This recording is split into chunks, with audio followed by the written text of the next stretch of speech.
So hello everyone, this is lecture 10th for the mathematical physics, and we just completed the Dirac delta function Fourier series, and we also completed the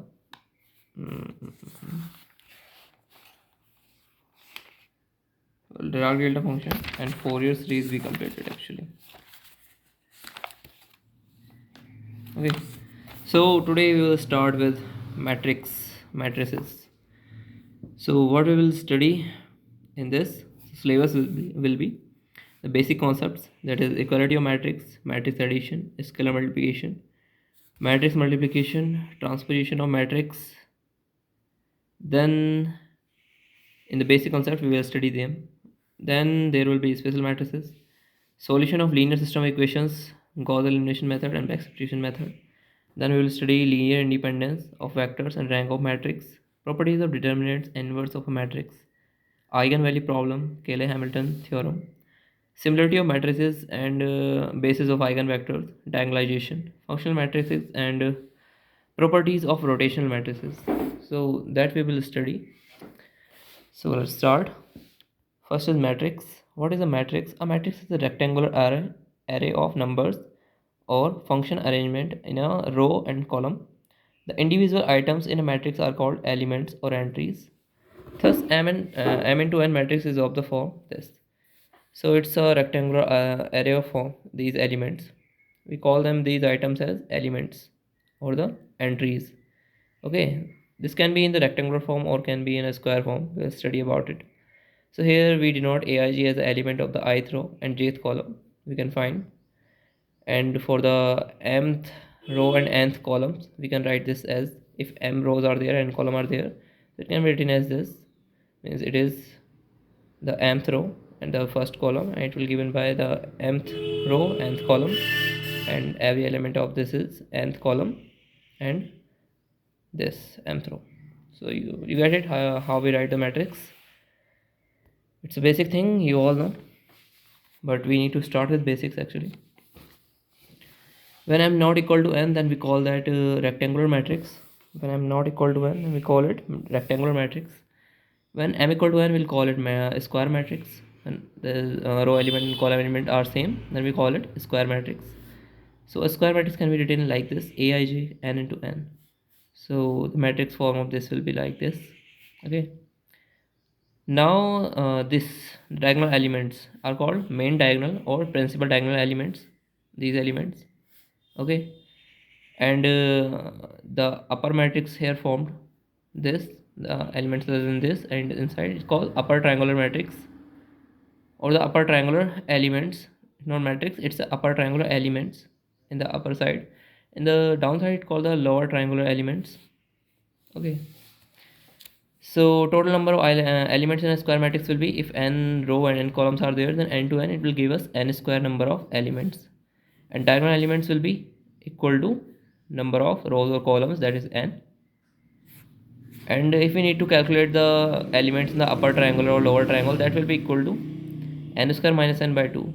So from where we get it, it's like n square are total terms minus these diagonal elements, then the remaining will be this and this, divide by 2, you will get the half, this part, this all elements. So it will equal to the LTE, UT will equal to LTE. Now vectors in matrix, how we define vectors in matrix. So a vector is a matrix with only one row or one column. When you get a matrix of form where it's only one column is there or one row is there only, then we call it a vector in matrix. Means these vectors are the same we use in our physics, and it's like this is the vector, and elements of that matrix is called the components. So if we need to present it in the form of matrix, then we can write it either in the column form or in the row form. This is called the vector matrix. Okay, vectors in the matrix. So these are the vectors in matrix. So just remember this thing. Okay, in general, if a is equal to this, or we can written as this, n components, means they are just three components. If n components are there, then we can write the vector as equal to this, b equal to this. Here a1, a2, a3, an are components, b1, b2 are components of the vector. You get the idea. Now let me illustrate more about this. So row and column of m into n matrix A are called row and column vectors of A. So it's like there is this matrix. Now each row is a vector, as we defined here, that we can write a vector as like this. So each row is a vector, this is a vector, this is a vector, the vector, and this is a vector. So these are nothing but row vectors. This 1, this 2, this 3, 4, 5, these are row vectors. And same we can define the column vector from here. This one is 1 column vector, this is 2 column vector, this is 3 column vector. Just like we have column vectors. So row and column of m into n matrix A are called row and column vectors of A. Just like if we call like AI is this, means this is our first vector, row vector. Then we can write this whole as A1, this whole as A2, this whole as A3, then A1, A2, A3 all are row vectors. So we can write the whole matrix in the form of row vector. That will be A1, A2, AN, where any AI is equal to this AI1, AI2, AI3. This is nothing but we getting these components. So we can write matrix in the form of row vectors, and same we can write the matrix in the column form also. Now we will write this first one as B1, this as B2, this is as B3. So we can write whole matrix in the form of this B1, B2, B3, Bn, and here all can be represented by this. Means Bi will be A1i, A2i, means this. Every element will get this whole. This whole is a vector, and these are components B1, B2, B3, B4. So we can write any matrix in the form of row vectors or column vectors. Okay, hope you get the idea. Now equality of matrices. Let A equal to this and B equal to this. Then the two matrices A and B are equal. That is A equal to B only if and only if we write it as if M equal to R and N equal to P. So only then these matrices can be equal, when this M should be equal to R and N should be equal to P, and only then they can be added. If matrices are not equal, they are called different. Okay, so when we call them equal, when these are equal. Matrix addition, then A equal to, if A equal to this, B equal to this, then they should be of the same size, M into N, M into N. Only then we can add them. So C, if A plus B, then Cij will be Aij plus Bij. Just add the corresponding elements of both matrices. Like we have A equal to this, B equal to this, we will add minus 4 plus 5 will give us 1, 6 minus 1, 5, 3, 0, 0 minus 3, 1, 1, 2, 2 plus 0, 2. So you get the idea how to add. Now scalar multiplication. If A equal to this matrix is A, and lambda is some scalar, then if we multiply by lambda the A, then each element of Aij will be multiplied with lambda. That's how we multiply a scalar. Now there is some properties. Let's consider matrices of the same size. If A and B are of the same size, then A plus B equal to B plus A, means matrix will follow commutative law. A plus B plus C equal to A plus B plus C associative. A plus 0 equal to A. Here this O represents the null matrix, and if we add A plus and minus A, then we will get the null matrix. So these are the properties followed by these matrices. Now there are some more. If lambda and k are some scalars, then lambda A plus B will be lambda A plus lambda B. Lambda plus k both are scalar, then this is equal to lambda A plus ka. And if lambda k multiply A, then we will get as lambda ka. Okay, so this will be equal 1A equal to A. Now we have the matrix multiplication. This is the very important thing in the matrices. We do this a lot in the matrix problems. So you need to understand this multiplication very well.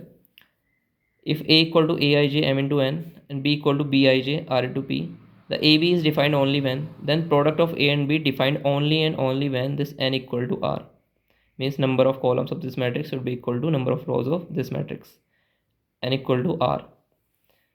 So now how to define the product? AB equal to Cij M into P. So the resultant matrix we get after multiplication will be M into P order.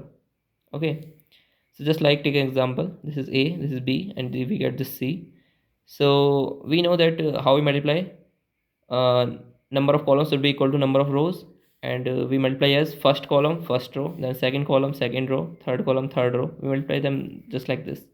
Means if we take the first column first row, then a11 b11 a11 b12, just like a11 multiply with all numbers, then second will multiply with all numbers that will come in second form, then third will multiply with all numbers of first row, then fourth will multiply with all numbers of first row, just like. Then we take the second column second row, a12 will multiply with all and added, just like we get this. Okay, I hope you know how to multiply the matrix, and I just given you the idea. Now if we want to write a general formula for the multiplication, that will be, so this is we get how I just told you the multiplication. So any element of Cij means this, any element, if you want to take 1 1 1 2, then ij will be according to this. So Cij will be equal to aik multiply bkj kj, and this k will go from 1 to n, the summation of all. Means if we have two order matrix, then it will be, if we want to take a11, then it will be a11 b11 and a12 b12, and sum of this will, that's how we get c11. And if we want to take c12, just place I and j 1 2, and from k they take the sum from first 1, k as 1, then k as 2, and the sum of both will give us c12. So this is the general formula we use. Okay, so ij will remain same, and if k grew from 1 to n, then it will be 1 1 ij, 2 2 ij, and if this will go from n. So for 3 order we will get it from up to 3, I 1 1 j, I 2 2 j, I 3 3 j. That's how we calculate the elements of Cij. Now for your understanding, let me give you an example. We multiply A and B and get the C matrix. How we'll get? First column first row, 4 2 j 8, 4 5 j 20. Okay, so we'll write it like this.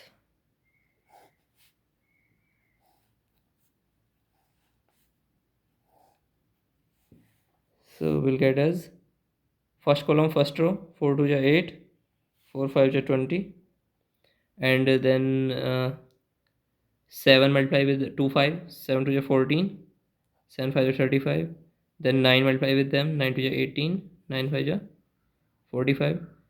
Now we'll take second column at second row, then 3 1 is 3, 6 3 is 18, then 2 1 is 2, 2 6 is 12,